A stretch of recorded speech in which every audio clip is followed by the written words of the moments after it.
ఈరోజు అక్షయ తృతీయ పూజా విధానం అండి. అక్షయ తృతీయ రోజు వీళ్ళైతే బంగారం పెట్టుకుంటారు, లేదంటే మామూలుగా మనకి ఇంట్లో ఉన్న వస్తువులతోనే ఈ విధంగా పూజ చేసుకోవాలి. మల్లెపూలు దొరుకుతాయి కదండి, ఇది సీజనే కాబట్టి మల్లెపూలు.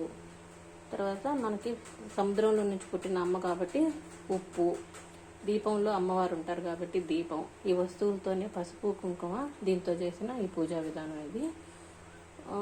ఒక చిన్న ఇత్తడి పళ్ళెం, లేదంటే వెండి పళ్ళెం ఉన్న వాళ్ళు వెండి పళ్ళెం పెట్టుకోవచ్చు, లేదంటే ఇత్తడి పళ్ళెంలో కొంచెం బియ్యం పోసి దానిపైన ఒక చిన్న మట్టి పాత్ర దాంట్లో తీసుకొని ఉప్పు పోయాలి. ఉప్పు మీద మళ్ళీ చిన్న చిన్న 2 ప్రమిదలు తీసుకొని ఆ ప్రమిదల్లో ఆవు నెయ్యి వేసి ఈ విధంగా పంచదీపాలు వెలిగించాలి. పంచదీపాలు అని ఎందుకంటున్నాం అంటే పంచతత్వాలు, పంచభూతాలు అనేదానికి ఇది ఒక నిదర్శనం.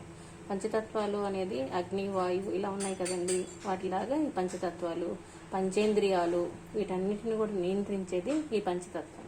అందుకే మనం దీపారాధన కూడా పంచముఖాలతో దీపారాధన వెలిగించడం చాలా ముఖ్యం. ఇలా పూజ చేస్తామనుకోండి, మనకు అమ్మవారి కటాక్షం ఖచ్చితంగా లభిస్తుంది.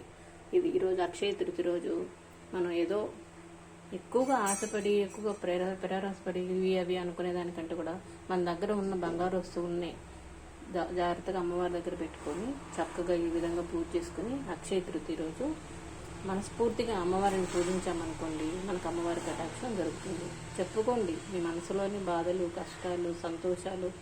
మనం ఒక మనిషితో ఏ విధంగా పంచుకుంటామో అమ్మవారితో కూడా ఆ విధంగా పంచుకోవాలి. అప్పుడు చక్కగా మనకి అక్షయ తృతీయ కటాక్షం జరుగుతుంది.